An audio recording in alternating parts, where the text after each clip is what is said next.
Esat sveicināti Vienas grāmatvedība. Kopā ar jums Vantek konsultante Irīna un es palīdzēšu iepazīties ar programmu. Nav noslēpums, ka laiks ir vērtīgākais resurs un Vienas grāmatvedība realizēt risinājumi ne tikai ērti un veiksmīgi ikdienas darbi, bet tā spēj nozīmīgi atvieglot un pātrināt arī atskaišu sagatavošanu. Programma paredzēta iespēja strādāt ar vairākiem bāzēm un lietotājiem. Palaišanas brīdī jāizvēlas, kura režīma strādāsim – konfigurātora vai uzņēmuma. Konfigurātors paredzēt dažu jautājumu risināšanai, tādiem kā arhīva saglabāšana, jaunu lietotāju pievienošana un to tiesību noteikšana, datu bāzes testēšana, labošana, kā arī konfigurācijas relīzes atjaunināšanai. Vienas uzņēmuma režīms nodrošina darbu tieši ar programmu, datu ievādi un pārskatu sastādīšanu. Programmas palaišanas Vienas uzņēmuma režīma atveras šāda veida logs. Ir divi piekļuves veidi datu bāzes objektiem no galvenās izvēles augšējā loga daļa, vai izmantojot funkciju paneli, kur te attēloti darba schēmu veida, kas atspoguļo dokumentu ievādes secību informācijas bāzi. No katras sadaļas funkciju panelī, nospiežot norādi, var pāriet uz attiecīgu dokumentu sarakstu vai atvērt katalogu, kā arī atvērt vajadzīgu pārskata formu.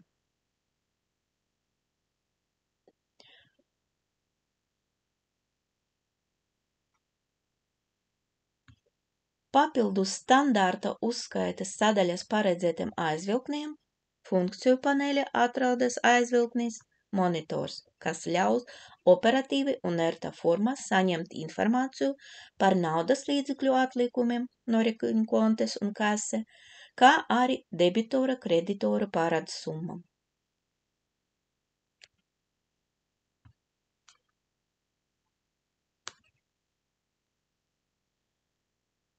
Analogiskais funkcionāls pieejams arī no galvenās izvēles, kurā katrs punkts ietilps saistītiem ar konkrētu uzskaites sadaļas sarakstus, katalogus, dokumentus, pārskatus un apstrādes.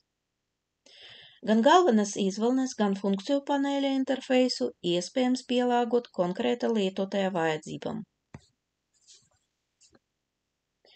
Datu parametri, kurus aizpildot dokumentus, pārskatus vai kataloga formas programma ievieto pēc noklusējuma, var uzdot uzņēmuma un lietotāja personīgajos iestatījumos.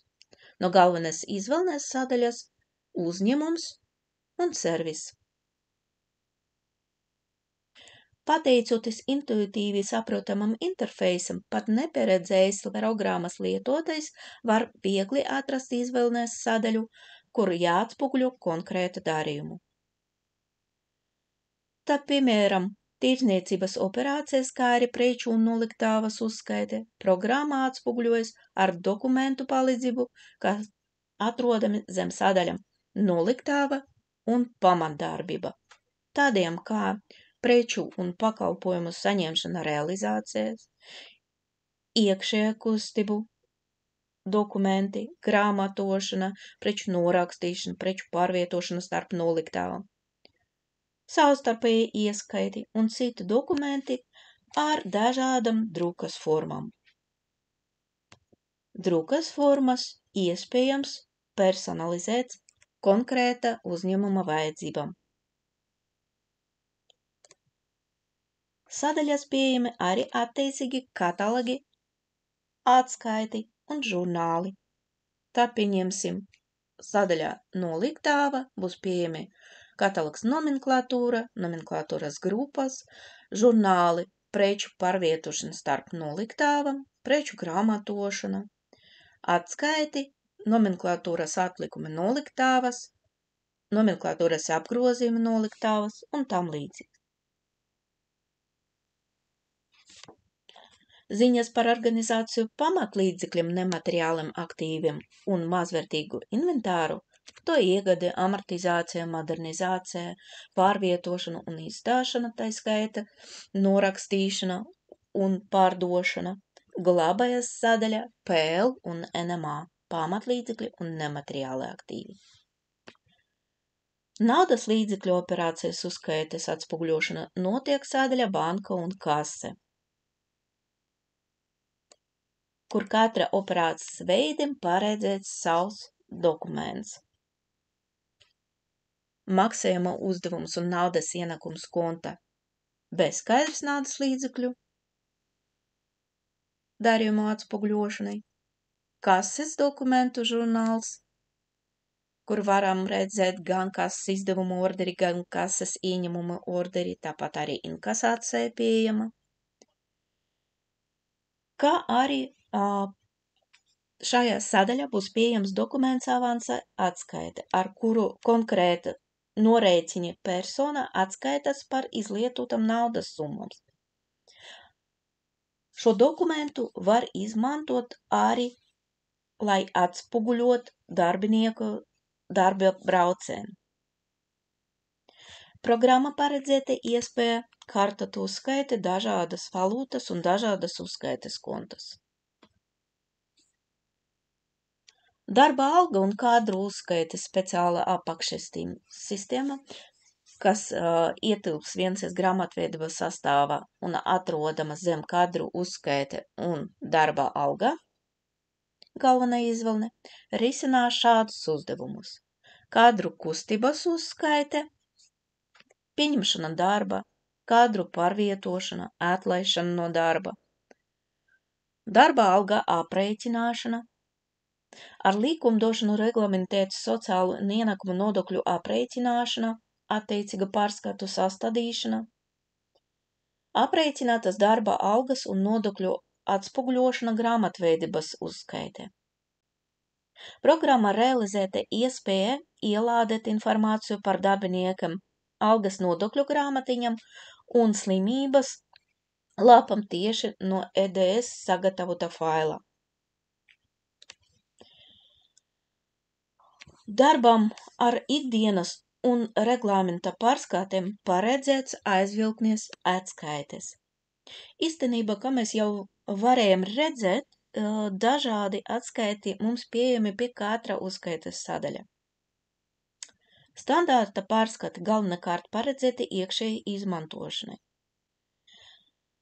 Dati pārskatu sastādīšanai tiek izvēlēti no kontējuma žurnāla un izmanto sintetiskas un analītiskas grāmatvedības uzskaites datus. Ikdienas atskaiti paredzēti, lai iegūtu datus par kontu atlikumiem un apgrozījumu, subkontu un gramatojumam dažādus grāmatvedības uzskaites griezumus.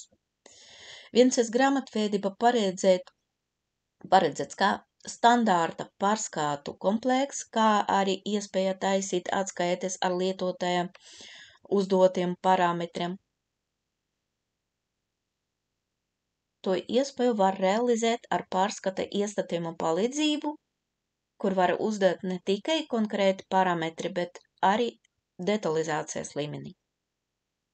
Pie standārta komplekta attiecas apgrozījuma pārskats, apgrozījums pārskat pēc konta, konta apgrozījuma, konta analīze, konta kārtīte un daži citi.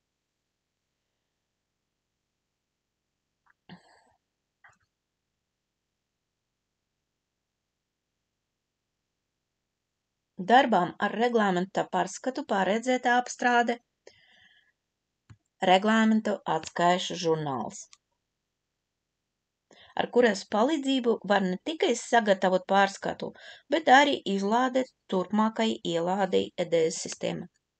Pieejami šādi pārskati kā PVN deklarācija ar pielikumiem, ziņas par darba ņēmējiem, darba devēja ziņojumi, gada pārskata komplekss, pārskatu darbs un citi. Mēs ar jums izskatījām visas sadaļas īsumā, un turpmāk mēs uzskatīsim tas tuvāk, iemācīsimies pareizi atspoguļot informāciju, lai darbs ar šo brīnišķīgu instrumentu varētu atvieglot jūsu ikdienas darbu bet programma 1S grāmatvedība kļūtu par labu un uzticamu palīgu. Līdz nākamajai tikšanai!